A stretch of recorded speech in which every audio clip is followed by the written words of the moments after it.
இன்றைய தேவ பிரசன்னம். கர்த்தருக்கு பிரியமான தேவனுடைய பிள்ளைகளே, இந்த நாளில் இன்றைய தேவ பிரசன்னத்துக்குள் பிரவேசித்து கர்த்தருடைய வேத வசனங்களை நாம் தியானிப்போம். ஆமென். சங்கீதம் 67 அதிகாரம்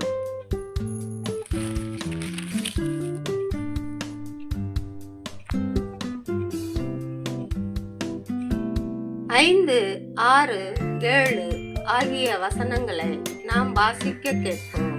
ஆமென்.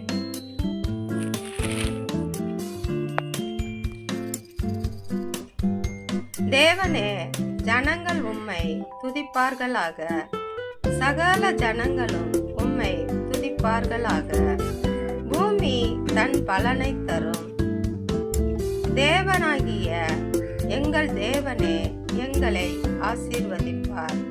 தேவன் எங்களை ஆசீர்வதிப்பார். பூமியின் எல்லைகள் எல்லாம் அவருக்கு பயந்திருக்கும். ஆமென். கர்த்தருக்கு பிரியமான தேவனுடைய பிள்ளைகளே, தேவன் தாம் படைத்த சகல ஜனங்களும் அவரை துதிக்க பாத்திரவான்களாய் இருக்க பிரயாசப்படுகிறார். பூமி தன்னுடைய விளைச்சலின் மிகுதியால் தன்னுடைய பலனை தந்து கர்த்தருடைய நாமத்தை அது மகிமைப்படுத்துகிறது. அதுபோல தேவனுடைய சாயலான மனிதனை தேவன் உருவாக்கி அவனுடைய தேவைகள் என்னவோ அதை தேவன் நமக்கு கொடுக்கிறார்.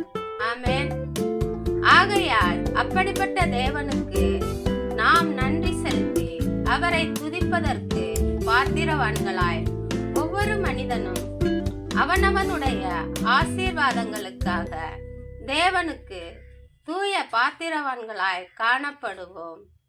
பரிசுத்த தேவனாகிய கர்த்தர் நம்மை பரிசுத்தவான்களாய் மாற்றுகிறவர். தேவன் தம்முடைய ஜனங்களை ஆசீர்வதிக்கிறவர். ஆமென். பூமியின் எல்லைகள் எல்லாம் அவருக்கு பயந்து இருக்கும் என்று வேதம் சொல்லுகிறது.